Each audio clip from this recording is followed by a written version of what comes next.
What's up, everybody? Welcome to another episode of Game Dev Unchained, the #1 game development podcast about game development and the lifestyle thereof. I am your host, Brandon Pham, and today there are two special guests, Tony and Abby from Tabby Games. How are you guys doing out there? I'm doing great. Good, yeah. Living. Yeah. Just working all the time. Yeah, it seems to be the case. Now that everyone's home, you guys... Well, we'll get into it in a bit. This is actually the part of the podcast where I ask our guests, which is yourself, where you're from, where you at, where you heading. Well, I am originally from North Carolina, and I wound up, after several other moves, in Boston, where I wound up meeting Tony, and we started a video game company together. I mean, also we started dating before that, and then also got married. So there was a lot in between. Yeah. So what was what was your background in game development? Was it just this is your first foray, or always had been a hobby and then decided to go through with it? Love to kind of hear the backstory. This is our first foray into video games. Mm-hmm. I do comic books for a living. I do graphic novels, that sort of thing. So I'm a writer and an illustrator full time, and have been for the past 8 or 9 years. Yeah, and I've designed and run some tabletops, but that was just on a very small scale hobbyist level, and I worked in startups for the longest time before this. Oh, perfect. All right, so let's dig a little bit deeper into your stories then. So would you mind kind of talking about your company a bit before I kind of dive into individually your stories? Sure. You want to take it away? Yeah, sure. I'll talk about it. So we are a 2-person indie game studio, and right now we're working on just one title, an episodic narrative horror game called Scarlet Hollow, which kind of sits at that intersection between visual novel and choose your own adventure, point and click style stuff. We have 7 episodes of our game planned in total, which are releasing at 6-month intervals, give or take. So we've got our hands pretty full for the next couple of years. We released our first episode last September, is a kind of free-to-play demo, which led into a pretty successful Kickstarter. That's the high-level stuff, at least. Yeah, man, that's... I mean, that already is a rare story to have a Kickstarter that is successful, to finally have the confidence to kind of do it for real. So Abby, I kind of want to ask about your history. So you spent a good decade tied into at least a cousin of the game industry, which is the comic book industry. How did you get started on that? What was your career over there like? Is there any work that we know and the viewers might know out there that might recognize you from? I have no idea if people will recognize my work. I don't work in superhero comics or anything like that. I'm more independent. I got my start doing webcomics. So I had one called Junior Scientist Power Hour, which was sort of a semi-autobiographical gag comic, which wound up landing me a spot on a reality show, an online reality show hosted by Penny Arcade. And it was a reality show to find the next best internet cartoonist, I suppose. I was the runner-up, but that meant that I could kind of start my career in comics, which is what I'd always wanted. I was actually in school for evolutionary biology at the time and wound up dropping out to pursue comics because it just made sense, and I never looked back. Since then, I've published 7 full-length graphic novels, some of which are collections of my online comics. There's The Last Halloween, which was recently republished by Iron Circus Comics.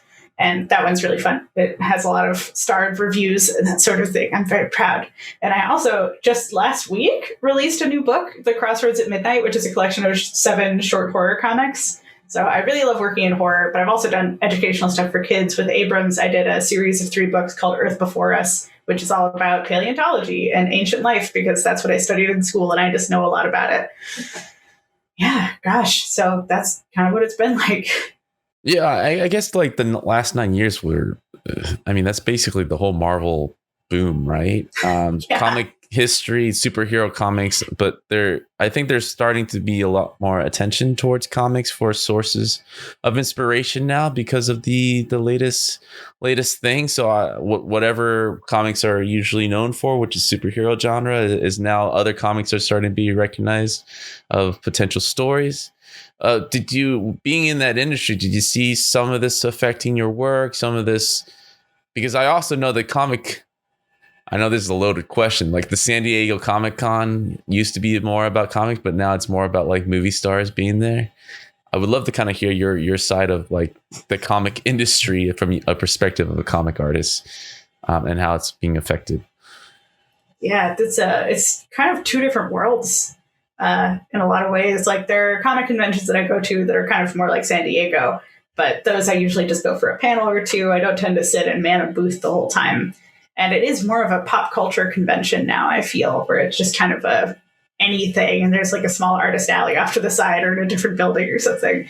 But I also go to a lot of independent comic conventions, which are very different because there is a whole world of independent comics as well as like mainstream graphic novels published by actual book publishers, which is kind of more the realm that I'm in. And it actually is a really amazing industry. It extremely outgrosses Marvel and DC by a lot because kids comics are in there and kids comics are really taking off right now. I mean, recently, this is kind of famous, but the Dogman guy, the guy who made Captain Underpants, now makes Dogman. And that was, I think, one of the biggest signing bonuses for a graphic novel ever at $1 million just for the signing bonus. Jeez. Or advance, one of those. I should get my facts straight if I'm going to talk about it, but still.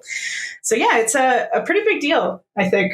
Comic sales have picked up in the past 5 years to an incredible degree. It's, I think, partially because people are moving into comics as more of a mainstream thing to read, and just people are willing to take a chance on it. They see that there's a market for it. So yeah, it's a good time to be in comics. Yeah, well, the very much the same way, Tony. I would love to kind of hear about your background too, because you mentioned tabletop, you mentioned analog games, right? Obviously, Kickstarter has a huge, I feel like, influence in that field. Like a lot of most Kickstarter projects, I feel like, are more analog backed now than like games, like actual digital games being backed as much. You just hear more about tabletop games, like killing wildly popular on there. They do kill it. Oh my gosh, the money they could bring in! Wow. Yeah, they bring ridiculous amount of money for a deck of cards, right? So, I'm also seeing that with the pandemic too. People are missing that side of get together party games and the element, if anything, of how this pandemic kind of pushed social circles away. Like as soon as it's A-okay again, I think it's going to come back huger than before, if that's even possible. I would love to kind of hear your side and your take about that part of the industry. Yeah, I mean, I think I want to, again, stress that like any tabletop stuff I did was very much from a hobbyist angle, where it was, I'm going to like play around with the rule set for Dungeons and Dragons and make a homebrew setting. And it was not something I'd done professionally at all. Mm-hmm. Right. Like, I think the thing that drove us to Kickstarter as a platform is Abby's run six. Yeah, I've run six Kickstarters. So there's a pretty, and all of them like overfunded by a fair bit. So we had a big base to work on there. Professional background was actually more in the startup space. So I spent a couple of years working at the Boston Globe for their like health and biotech startup publication, kind of building their audience and doing analytics and marketing. Wound up from there, starting my own company with some friends from college. I was building volunteer organizing software for nonprofits and political campaigns. And I think the real intersection of like, you know, what Abby and I were both bringing to the table when we started working on this was I just, on top of the hobbyist angle of, you know, running quite a few campaigns and just, I guess, being very into video games, I just had a lot of kind of technical and product management experience. And when I think it was at New York Comic Con in 2019, like we were chatting with a couple friends who made an offhand comment about like, ooh, what about a dating simulator, but for demons? And we were just at a point in both of our lives where we were able to look at each other and be like, oh, wait, should we do this? Could we just make a game? And then we did. Yeah, that's the huge part. I mean, we're starting again to get like the importance of how your past experiences are kind of diving into forming your own game studio. I mean, the startup background is definitely one of those under realized part of starting a game studio. I feel like a lot of game developers, even if they are experienced, have no experience of what it's like to form their own company, work well with others on a tight schedule, under budgeted, all the like securities kind of stripped away from their 9 to 5. And most of them kind of go in blindly. And there's a lot of problems that comes with that, obviously. Oh yeah, definitely. And I feel like kind of coming from doing a startup before this, we had a pretty good idea of just like what were the legal things that needed to be done, what bits of our project did we need to outsource to other people, what were like the best platforms to use to manage stuff. Probably very helpful that I've at least had to file business taxes quite a few times already. Mm-hmm. So we didn't get blindsided by just kind of the scheduling and all of that. Yeah, the legal part is always the part that most people, I myself found just educating myself to a point where where we're just acting as lawyers than half the time, right? It's just going back and forth. The past 2 weeks or something, I've gotten very little coding done and have mostly just been juggling taxes and migrating things over from one bank account to another. And I feel like that's something that you just don't realize goes on behind the scenes and has to get done. Yeah, definitely. And I think, Abby, like with your success rate at Kickstarter, it sounds like you had at least a formula in mind of how to get this going, and most importantly, what's the right budget for a project that will get funded. Like, do you have any cool short key takeaways about your past experience with that? Is it still obviously viable for you? Is it viable for most people still? What's the missing component for those that don't make it that you seem to be able to figure out? I think having a base audience already is something a lot of people kind of overlook or think that they might be the exception to, but it is really, I feel, the key. Making sure that you have kind of a realistic goal in mind, that you don't add too many things that complicate it, especially for funding. You want to make sure that you're able to pay for shipping and the supplies for shipping and for any kind of mistakes that might happen. And of course, the goods themselves, unless you're doing digital goods, which is great. I love that this Kickstarter was for mostly digital goods. It's wonderful. Yeah, I really want to jump in and emphasize that first point too. I was about to circle back around. The single biggest mistake I think both of us have seen other people make with their Kickstarters is they go into it kind of just only looking at the campaigns that funded or were amazingly successful, and then they compare their product to the product that they're looking at, and not like what assets those people had coming into it. And they kind of view Kickstarter more as, well, this is the platform that I use to generate interest in my work. Yeah. Unfortunately, you have to generate interest beforehand, and then people will give you the money to do it. Yeah. Like I was just about to add, like we raised $84,000 for Scarlet Hollow. 2/3 of our backers were externally referred from just like pre-existing mailing lists we had, Abby's social media platforms, things like that. Like 1/3 of that money came from people finding us on Kickstarter. And that 1/3 was only as significant as it was because we funded really quickly. Which you also asked about, like kind of budgets to set. I think algorithmically, there's like two really important things with Kickstarter. One, they prioritize projects that fund very, very quickly, regardless of kind of what that threshold for funding is. I think the general rule of thumb is if you funded 24 hours, you're probably set. But there's also a balancing act where it's like you need to make sure that the minimum amount of money you're asking for is enough where you can actually finish and deliver your product. Yeah. So I think some people hear that first part and then they're like, oh, so if I just ask for like $1,000 to $5,000 to finish my video game, I'm going to fund really quickly and then I'm going to like, hack Kickstarter and get everything I need. But it's like, what if plan for the scenario where you only make $1,000 to $5,000? Exactly. Yeah. So it's kind of a difficult number to settle on. The number where you'll still fund probably within a day or so, or within the first week, whatever you can manage, and the number where it's so high that you won't hit that fast enough and people won't give you as much attention for that. Yeah. And another thing that's good about funding quickly is people are more willing to back something where it's like backing it is purchasing the thing. Yeah, there's always a kind of a bump after you finally get funded where people are like, oh, phew, it's actually happening.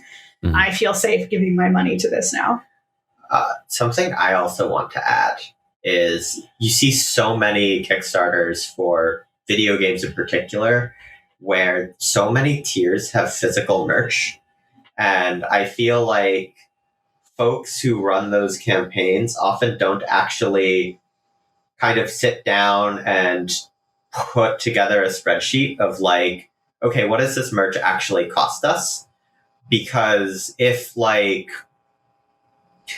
you're selling a tier that has a hoodie and that tier has like, costs $100, but it costs you $100 to print, ship, and fulfill that hoodie and all of that other just kind of in the weeds stuff, like you're not making money off of that. There are certain kinds of merchandise where even if you're doing something digital and just want to kind of toss it in, make sure you keep your costs low. So do like a sticker or something that you can flat pack and mail, and that it's small and does not mean that you have to have like 5 boxes of t-shirts sitting in your living room or 80 boxes of t-shirts sitting in your room. I especially don't think you should do apparel. Apparel is bad news because you have to print it. It's extremely expensive, and then you have to store it, and then you have to ship it. And it's just, right. Yeah, try to stick to smaller things, especially for like brand new Kickstarters. Gosh, and shipping too. I think folks underestimate how much it costs to ship things, especially internationally. Mm-hmm. And international, it can be somewhere between like $30 and $75 for one package. And I mean a small package. Right. And like, I think sometimes people will even look that number up and then they'll be like, oh, it can't be that much. No way. I can't ask someone to pay me like $50 to ship something. But then the campaign funds and they're in a position where they're obligated to spend like more money than the tier itself costs to send someone their goods. Yeah, I think I agree with you. The dangers of the physical copies of anything hampers a lot of people from delivering. I mean, who would have thought? The part that I don't really control 100% has issues. Yeah. It's honestly a big part of the reason we started seriously talking about doing a video game, because fulfilling comics is so expensive once you deal with printing it, once you deal with printing enough to sell additional copies down the road. Like, you'll look at like what some creators pull in on Kickstarter, you'll think it's a phenomenal amount of money, but then once you remove the margins, once you remove taxes, by gosh, if you're doing like cash-based accounting and run your Kickstarter at the end of the year and haven't had the chance to pay anything yet, like once you factor in being taxed before those business expenses comes up, like the margins are just that slim. Can be around a third of what you made, just the taxes, if you haven't been able to fulfill by the end of the year. Just a little heads up. Yeah. Sorry for all of the tips. Yeah, like no, the tips are great. Yeah, some of these tips are like a little demotivating, but like crowdfunding is also an incredible tool that a couple decades ago people couldn't even dream of like having that kind of democratized access to just making what they want to make and distributing it en masse. Yeah. So all you need is demand. You don't need anybody else to run to for permission to do it. Yeah, that's the one thing I'm loving about digital content. It's just the ability to just put out content. Yeah. Like games, especially, I still marvel at what you guys do, like being able to self-fund and just get your ideas out there and from A to Z, right? Just having that ability to do so. I'm beginning to see books kind of taking advantage of that. Like if someone want to write something, they can technically just put on Kindle or something right away. Movies are still in that phase of, obviously they need to film things. So that's the only, they need to get people together. But with games, it's just artists or developers behind a computer screen, and we don't have to get together really, right? So I'm loving the fact that the entertainment industries are kind of taking advantage of this. I was about to say Trump card. It's so hard to say it now, but it is like a huge advantage for digital goods to not have to worry about the physical dead weight of everything. Another part of I would love to kind of start digging into more in Scarlet Hollow. You guys are starting to talk about it more. This was just recently funded, right? At the end of 2020. Yep. What a horrible year that was. And like how were you just heads down? Did it really affect you guys to any level of what your plans were before the pandemic? Like how did it affect you? How did it make it better, if any way? Would love to kind of hear that part. We didn't have a full schedule of conventions to go to. Yeah, I hate to say it, but that's probably one of the reasons we were able to release on our schedule. Yeah, without like cutting a bunch. Yeah, because we just had the time. We were just home all the time. I didn't have to worry about it. I usually do 6 or 7, sometimes even 10 conventions a year. So that's a lot. It's a lot of time. It's at least like a week lost. Yeah, especially like couple days before you go into waiting mode. Yeah. Because the thing's about to happen, then you all travel. All I can think about is what I'm going to leave behind or what I have to make sure I have with me. And you get back and you either like get post-convention blues or like whatever like viral cocktail was spreading around that convention, or God forbid both at the same time, and get out of commission another week. Yeah. I believe this time last year I was prepping for a convention. That wound up being canceled a few days before I would have been on the flight to Seattle, where they had patient 0 at the time. So, yeah. Well, glad that didn't happen. Well, I would love to kind of, I would love to kind of talk more about that because obviously, theaters and all these places are hoping to come back. I think we can all agree that those are one. It's either going to take a while before it's going to go back to its heyday of a lot of people going. I feel like it was already on a decline for the longest time.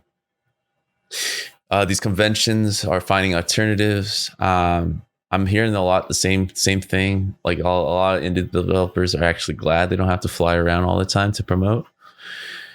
How much of that do you think is going to come back? How much of is actually? I think as soon as like there's a critical mass of people who are vaccinated, every single one of those industries you just mentioned is going to boom back to where it was before. Oh yeah, maybe even better because people want to see each other. Yeah, like I know, like while I feel great that I was able to stay home and work a lot, I do have friends that I only ever see at conventions, professional friends who live in different cities, and I miss hanging out with them in hotel rooms and talking together in person. Or selling things together. So I miss that. Yeah. And I think a lot of people are the same. People who go to cons, people who work at cons, for the most part. I think some people are starting to rethink whether or not they have to do conventions at all. But I think they'll be rapidly replaced by people who are fresh-faced and ready to sit on a con floor all day selling things. We'll probably do fewer than we were doing before COVID. Yeah, it's just made it easier for me to kind of trim out which ones I really care about and which ones I don't. But also, like, I feel like part of us doing fewer is also we're just more financially stable than we were. I kind of relied on them for a while. They're really great at a certain point, and then you start to lose time eventually, and then the time becomes more valuable than the kind of money that you bring in at a convention. So now we're kind of at that downward slope. Yeah, really cherry picking, like, okay, what are the 3 conventions where it's like we get to see a bunch of people, and where we get to make bank. So what indie cons? Well, what has been the replacement? Is it because most of these online press stuff that you guys are doing? Like, what has been the biggest replacement for those conventions, physical conventions, that you feel like has been effective or just as effective? I don't think there has been a replacement. I've done a few online conventions, and it's definitely not the same. Not the same, yeah. Yeah, not a lot of people go to those, and it's a very different experience, and a lot harder for me. I'm not very good at being in front of a camera. I can be in front of a person pretty reasonably, but for short interactions only, I'm a little bit of a recluse, especially these days. But like social media has always been very good for promoting things, but I don't think it was so much of a replacement as just the usual. Yeah. So. I mean, like for us last year, we did an extra merch Kickstarter for a plush of our cat. That replaced the convention money. So like, I wouldn't say like there's been like a structure or system that's come in to replace that so much as for us specifically, I don't know, we just happened to be kind of lucky about where we fell. Yeah, it just happened that we had already lined up stuff to kind of make enough money for us to get to the point that we had our huge Kickstarter for Scarlet Hollow.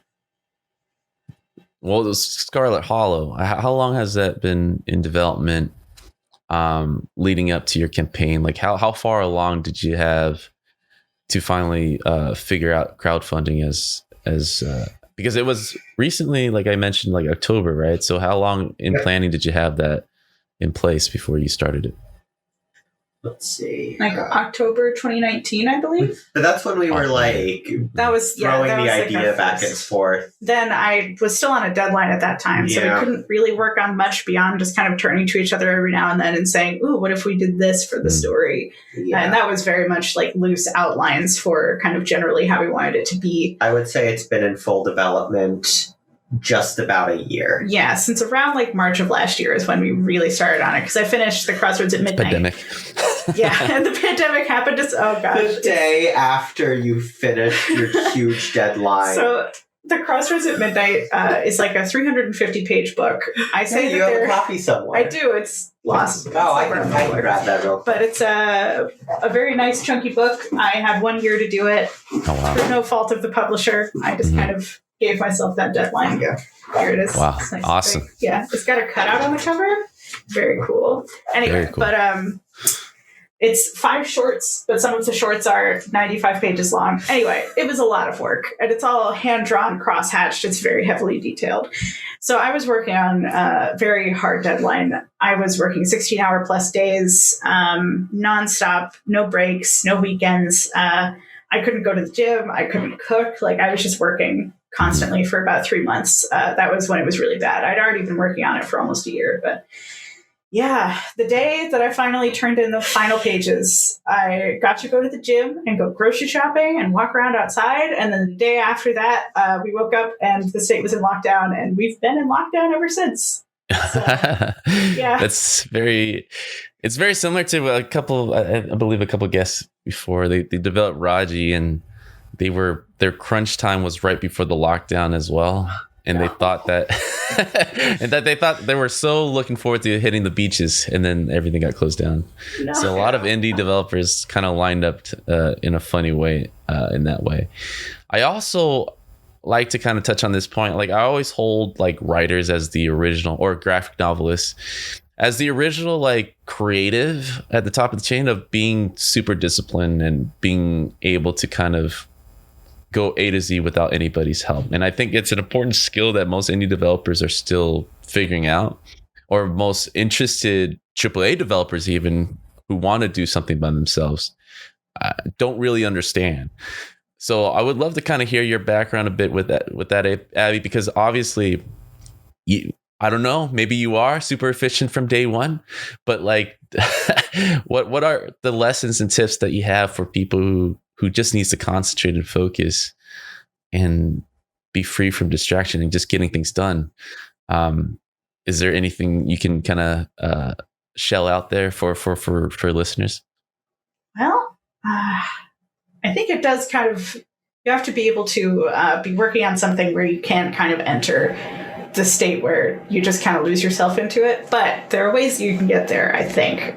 So there are some apps that you can use where it has you focus for 45 to 50 minutes on and then like 10 minutes off. And it seems like that is kind of a good system. I've heard there have been studies on this, and apparently that's just kind of a good cycle to get into. So you can reward yourself. And I feel like that's also important, to reward yourself after certain landmarks.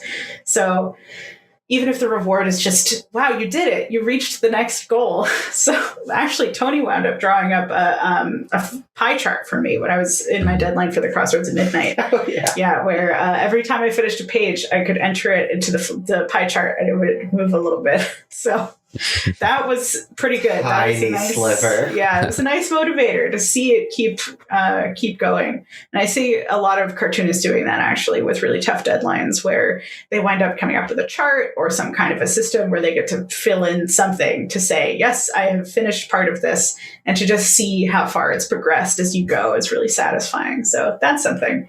Oh, and have a nice schedule. Having a schedule is wonderful. I love it. Wake up at a certain time every day. Make sure that you stop working at a certain time every day, even if that time is like 11 p.m. Right before you go to bed. So also probably just sit down and do the thing. Oh, yeah. And sit down and do the thing. That feels like the most important. Yeah. Like you have to have and deadlines, self-imposed deadlines are incredible. Like say, I will have a page done by this day, just to get started, just so that you have something where it says, no, you have to sit down and start this at some point. I think something that was super helpful for us is we had a bunch of our close friends and family do like alpha testing of our early builds, and that added this social pressure of, oh gosh, we haven't delivered a build to them with more content in like a couple of weeks. We got to really get in the zone. We promised them something. Like, that's my motivator. thing. That's for sure. I've had to do a lot of projects where nobody got to see it. To be fair, I feel like your motivator is, honestly, you just are incredibly disciplined and sit down and crank stuff out. It's true.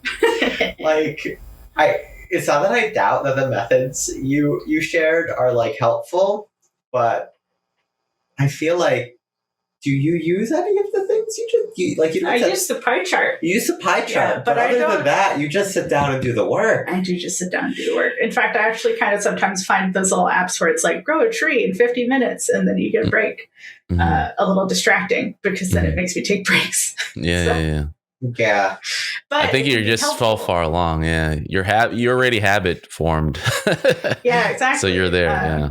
But I will say the tree app actually was very useful. Yeah, you like the tree app. I was doing the first draft of the first episode of Scarlet Hollow, because it was just so different from anything I had worked on before. So I do feel like that's kind of like more of an entry level, how do I get into working in this certain way kind of thing. Yeah. It was a slog. It's very different from writing comics. And I feel like there's something too where it's like people have a tendency to view or to like assume that a project they're working on should like move or progress at a linear pace.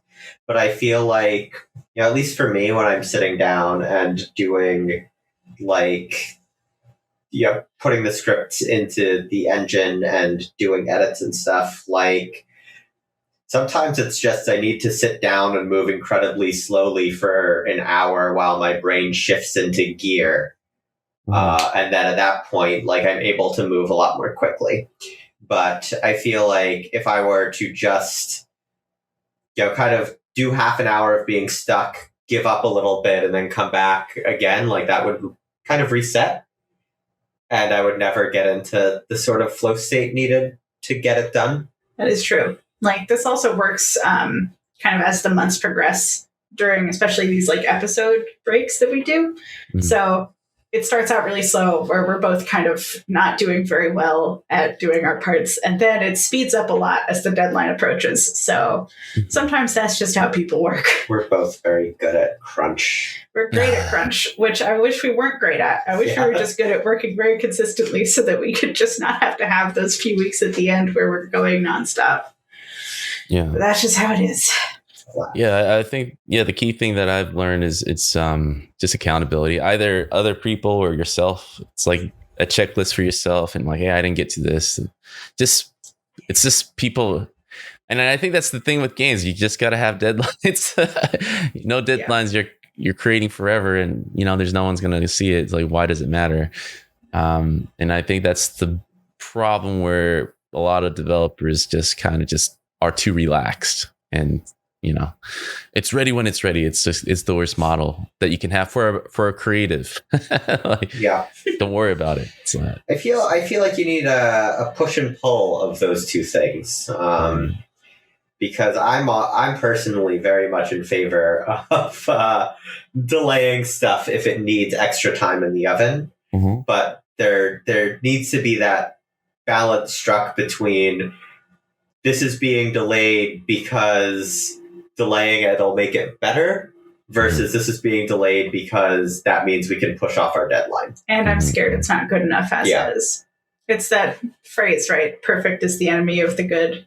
Mm-hmm. So, or the done, which I've also heard. So it's true. It's good to just finish something. Like, there's always stuff you can go back and fix. I feel that way about all of my projects, but at the same time, I'm more invested in having people read it than making sure that it is the absolute most flawless version of itself. Yeah. Well, that other thing just doesn't exist too. Yeah. There's always changes that could be made. I'm always getting better. So I'm going to look at anything that I did, even as recent as a year ago, and just be like, well, I could fix that gooder now. And in a year, I'll say the same. That's when you make a sequel. That's what sequels are for. Yeah, or like re-releases, re-releases, remastering. That's the whole point. I do want to ask you about this. So you kind of mentioned you guys kind of settling on Kickstarter platform to kind of do this crowdfunding. Obviously, there's plenty others, or even self-hosting. You also mentioned 2/3 of that was mostly from your own audience, and 1/3 was through Discovery that pays for the taxes and fees and everything. After looking at all that, was there ever a consideration of just self crowdfunding on your own website, cut out all the fees, or is it still worth it to have on Kickstarter for exposure? Would love to kind of hear your thoughts. Okay. Definitely use Kickstarter. Don't use any other website either. Kickstarter has the name recognition. People trust it. People, you will get Kickstarter has its own built-in audience of people who are willing to go there and fund projects.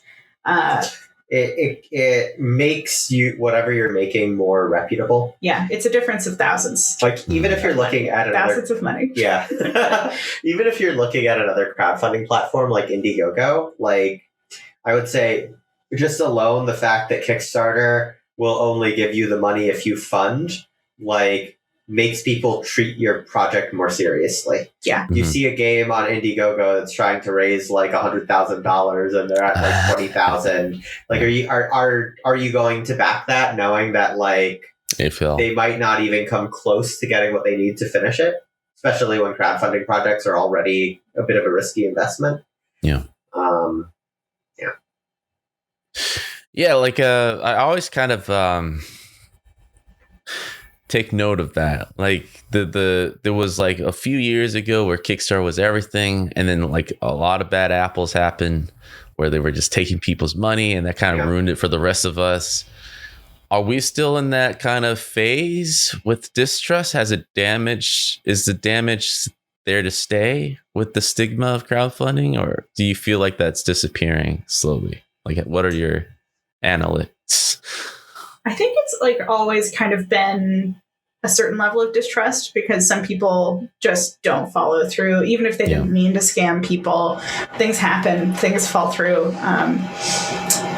Or sometimes they did mean to scam people, but that's just kind of a part of the risk. So it's always been there. If anything, I feel like it's kind of reached a threshold of reputability where it's just not going to go past a certain point where you shouldn't work with them anymore unless they do something really bad. There was all of that stuff that happened with the unionizing there, but I'm not actually sure. But they have a union. They have a union now. Who has a union? Kickstarter has Kickstarter, yeah. But, can you kind of talk about that a bit? I'm not familiar with that side too much. I would suggest people look up articles about it. Okay. Yeah. So the company itself has a union. The workers unionized. Management did what management does whenever there's a union, and just say, "Oh, come on, guys," pushed back pretty hard, but the union wound up forming. So I don't know. There's like this balancing act where I personally, my takeaway is, well, they have a union and that's great, and not they have a union and their management is mad at the union. Management is always going to be because management is always going to be mad at unions. But I think one of the things with like reputability on the platform too is everyone at this point knows that crowdfunding is a risk, and it's a question of what kind of reliability you can project as a creator. Because I have done 7 Kickstarters now. All funded, all fulfilled. You can look at that track record just by clicking on her account. We like made a conscious decision to run this through Abby's Kickstarter account and not make a new one for our studio, because someone can click through and see, oh, this person over the past decade has run like 6 projects, all of them funded, all of them were fulfilled. I can reasonably trust that my money is going to go towards getting a product here. Whereas a lot of times you'll see, somebody goes to Kickstarter, they've never backed any other projects, they've never launched any other projects, and I think that raises some red flags. I know that's the first thing I always do when I'm looking at a campaign and deciding, oh, do I want to like put some money down on supporting this? It's first and foremost, have they run a Kickstarter before? And like, have they been active on the platform? Because someone who's active on the platform, like, kind of would inherently understand more of the risks that are at play. They've seen what have happened with other projects. And then there's like subtler signs too. I think something that also stands out to me, and I think this is the case for you too, but like sometimes you see a project that's like asking for way too little money, and at that point, like the red flags go up for either this is a scam and they're trying to just like make the threshold low enough that they keep whatever they're raising for, or they just don't understand how expensive it is to make the thing that they're trying to make. Which means that they're probably not going to be able to make the thing. Yeah. Yeah. Both bad. Well, I mean, that's the number game there. To me, I think common sense says, ask for the budget that you need to make the thing happen. But I feel like a lot of people do kind of play around with the numbers too much. Is the common sense the right way to go? It's like, hey, I need this much, I'm going to ask this much. Or do I ask a little and then hope for a little more? Like, how about it do you guys recommend? The minimum that you need to make the thing. Yeah. Look up if it's a physical good, look up what your minimum order is going to have to be, because a lot of places won't just let you print like 50 or 100. They might make you print 500. So you have to make sure you can pay for 500 and store 500. Yeah. If that 500 units are being created overseas, make sure you can pay tariffs and overseas shipping for them. And I think like even with digital goods, like, make sure you can pay the people who may be working with you. Yeah. So just like really be careful with your costs. But again, there is a little bit of a numbers game. We tend to do this too. Like what was our goal for 25,000, and we would not have been happy had we gotten that. But we also felt pretty confident that this is enough to like release the next episode, and we can bootstrap from there. But it would have been challenging. It would have been kind of we release the next episode. People have to pay for the next episode, and then that's the money that gets us to the next one. Right. So, but I think also, like, I'm honestly less concerned about someone goosing the numbers than just not really thinking through all of the costs. Yeah. So then that's what happens when you see like a really low number, like somebody trying to make a video game for $1,200 or something. Right. And it's like that's just not going to work. Are you making your own music? Is it only going to take you? Is it going to take you a month to finish this? Because if so, that might be feasible. Like if it's a really small game and you're just one person, you just need to afford rent for like a month, right? Or even just like, oh, this money's going to come in, and you realize what percentage of it is going to go to taxes, and how much of that translates to money that you personally actually get to keep and pay for the project. everything is always more expensive than it seems like it's going to be on paper. Yeah. Mhm. So your not best scenario, but like your happy scenario with that, was it like 2 times as much? Because you guys ended up with 3 times or a little bit over 3 times as much. Like, what was your realistic expectations? Did it did it hit right on the mark, or was it over the much more than you thought? I had no idea what to expect. Just pray. Like we raised a little more than what we were kind of hoping for as like the minimum comfort Number. zone for us. Like 75K plus is kind of where we were just like, that would be pretty great. Yeah. Like, we're Cool. on really even footing with that. And then we were able to get a bunch more through backer kit pre-orders. We Nice. won some prize money. Yeah. So Pretty nice. we're pretty cozy right now. Yeah, we can Yeah, pay you guys are- everybody who works for us. Killing it.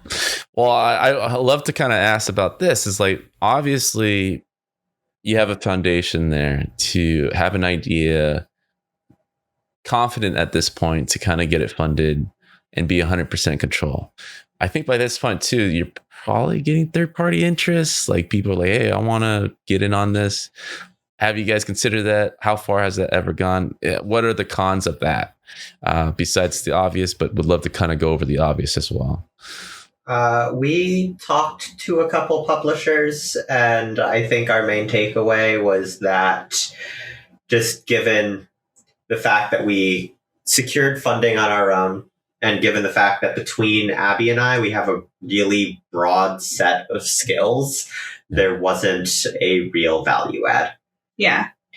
I think the only thing that would really come with it is possibly more money, but we don't really need more money to finish the project, and a lot more oversight of what we were doing. And they would try to change our production schedule. They would have to change, like, they might want us to change plot points or like put a lot more work into animating parts of the game when animation is not my expertise, and we'd have to hire somebody for that. So it's just kind of we could either change the game to be what they wanted it to be, or we could just kind of keep doing the thing that got us where we are now, because we have the funding for it. Right. We'll probably be working with a publisher down the line when the whole game is done. We're ready to port to consoles. Because we don't know how to. That is consoles. outside of our area of expertise. Yeah. And then we'll probably set up some sort of deal where they only get a cut of the console sales. Mm-hmm. Yeah. But yeah. We talked to a consultant at one point too, who was basically like, well, you could work with a publisher if you really wanted to, but you're kind of good. So that was nice to hear, because of course we have no idea. We're brand new to the industry. Right. I would love to kind of hear, you don't have to go into the details, but how, was there ever a situation where you felt third party was pulling your leg or something, or it went too far and it started wasting your time? Like, how far do these conversations go before you're like, I don't think so? Is it like 1-2 online calls, or like you're at their office and they're saying things and you're like, oh, I mean, how, just to kind of paint an idea of like when you started to kind of smell something that you're not liking, and then you got to get out of there and decided like, we should do our own thing.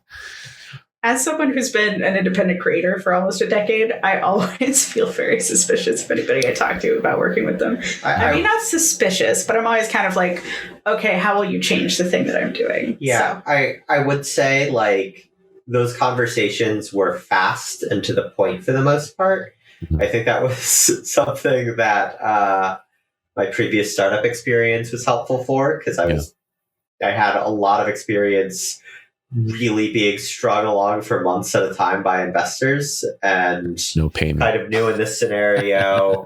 We were in a position where, like, usually for any new company, and especially like an indie game studio, the publisher is the party in negotiations that holds all of the cards, right? You need their funding to finish your project and do a good job and get distributed. So they could dictate whatever they want, but we were in a position where it's like, well, we have all of the funding that we need. We're just looking for somebody to help us with a few extra things that we won't be able to do on our own. So we were able to dictate the pace of those conversations, I think, just from the position we were negotiating from. Yeah. But everyone was very nice. Yeah, they were honestly. very nice. Like, it was wonderful to talk to people and kind of hear what they had to say. Because, of course, they also, gave us first impressions of what our game was like to them. And they're, like, industry professionals. So it's not just our friends saying, wow, this is so great. I can't believe you actually made a video game, which was very valuable. Yeah, and I thought it was very helpful, too, to see what publishers thought would be kind of their challenges or their red flags about marketing our game, to see, okay, like, what's the intersection between their knowledge and ours, and what are things that we maybe didn't know about that immediately sprung to mind for them. Yeah, very valuable kind of glimpse into marketing video games and how the industry works in that thank front. you, unnamed publishers, for your free consulting. Well, one of the things that I always celebrate is the ability to kind of, if you have this thing and you can do it from A to Z, keep doing it. Another part that is, I think, as a creative that kind of gnaws at you is like, well, if I want to make this bigger, I can. I mean, obviously you guys are small and comfortable, right? Is there any plans in the future for your company to kind of, all right, I have bigger ideas. Obviously, that's going to require more. Is there a threshold of people would you ever grow to? Like no more than 10, no more than 5? I would love to kind of hear those ideas. No more than 5. Yeah, we'll see how that goes. I don't really have a number in mind, but I do have kind of we have some ideas for other games in the future that would require we hire at least a few other people. So it's kind of we'll play it by ear once we've finished one game, right? And see how it goes from there. See what position we're in there. Mm-hmm. See what we're able to afford. What our new skills are at the end of this. Like, I think we'll really have a good grasp of our own limitations by the end of a 7-episode game. Like, I think something that's a recurring theme for both of us is we really value having, like, full creative control over our projects. We aren't going to hire any writers. That's definitely off the table for both of us. And probably, like, artists would just be more in the animation bucket, whereas all of, like, the character designs would be yours. It's just how we be. Yeah. We're stubborn. Cool. One last question that I do have. In terms of growth, it sounds like you guys have a good idea of how you want to be.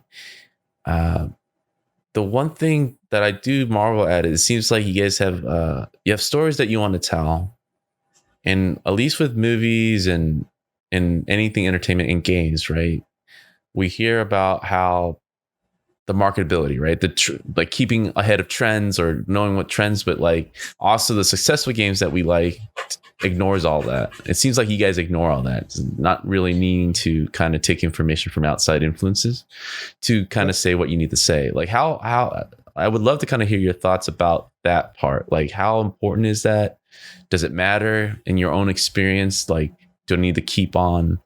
It's about robots now. It's about AI. It's like, do I care? Does it matter? Since you guys have such a good fan base that just does and just loves whatever you guys want to do. So I think the most important thing is you actually kind of want to look unique. You want to be something that people haven't really can't categorize quite as easily in some ways. Sometimes that can really help you. Like just not being kind of a copycat of whatever the new kind of trend is. Yeah, I think also like on top of like, or maybe more than just being unique, you want to make something that is your own. Yeah. Like, I think this is true not just in games and entertainment, but so many things in life where it's just like, if you are just trying to chase trends, you're always going to be behind. I think something that you like see a lot is in professional spaces or like entire industries. An industry might be listed as, this is the job that you go to school to get a degree in if you want to be successful. Big one there is being a lawyer, where everybody then started to go to law school. And now, if you look into it, you'd see like It's too many lawyers these days, there's too many people. and doctors. And Architects. there just aren't enough Architects. jobs. Yeah. And if you're following information that's already out there, that information is probably dated. Like you see the same thing with stocks too, where it's like if somebody who makes their living selling stocks is telling you to buy a stock, it's probably because they're done buying the stock. So I think the real secret is just to tell your story, to find your own voice, and there will be people who appreciate that no matter what it is. I found that to be the case. I mean, a lot. I get some strange feedback sometimes. Some people are like, you should draw more like anime, or like, wow, you don't really have a style that's appealing. And I'm like, ugh, this is just how I draw. And it's worked for me so far. Yeah. I mean, that's the main thing. It's like, it's liberating, right? Just being able to do whatever you want to do. And you guys found a pathway to allow you to keep doing what you're doing. And that's huge. That's huge that I think a lot of people are still figuring out. But yeah, and it takes time. That's the one thing I always tell people is like, hey, even when you start small, start somewhere. Yeah, you gotta start in order for it to go anywhere at all. Exactly. And if the pandemic shows you anything, unfortunately, our industry hasn't been affected as much. But you see other jobs, like people just spend their life just clocking out. And when they drop them, they don't have anything to fall back on. And I feel like, at least you build an audience to do something. One day you want to just spend more resources there. You'll have something to kind of live off of. But this is actually the part where we hit the hour mark. I want to thank you both for coming on the podcast, sharing your knowledge. We did spend a bulk of it on Kickstarter, but you guys seem such experts at it. And I'm always interested because I'm so out of the loop. But this is actually the perfect time and place for you to, I hand over the mic and shut up. And you guys can talk about whatever you want. Sure. All right. Play our video game, Scarlet Hollow. It's spooky. It's funny. There's characters you can kiss in it eventually, maybe. The first episode is free to play on Steam and Itch. Episode 2 will be coming out in May. Feel free to follow us on Twitter at Abby Howard. Yeah, at Abby Howard. At Black Tabby Games. Do you want to plug other stuff? You can plug Crossroads. Yeah, the Crossroads at Midnight came out last week. You can get it at most major bookstores, through Amazon, on bookshop.com. Cool. Yeah, Barnes & Noble, what have you. It's good. I think people will like it. Awesome. And gosh, I think that's it. I also have an Instagram, abby.h.howard. I know the kids these days like Instagram. Or is that not true anymore? I don't know. I think we have a Twitch. It's still relevant. Yeah. Black_Tabby_Games. We stream twice a week, and we mostly live stream ourselves doing development work on Scarlet Hollow. So you can see Abby hand drawing all of our backgrounds. And you can hear us talk about game design. Yep. We'll talk about anything.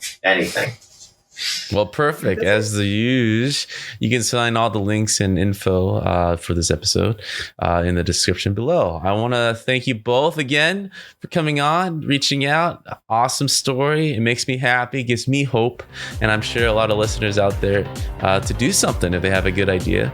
And I like the fact that you tell everyone to ignore the trends because I think that's the part that gets a lot of people. But yeah, that's it. Thank you guys. Have a good one.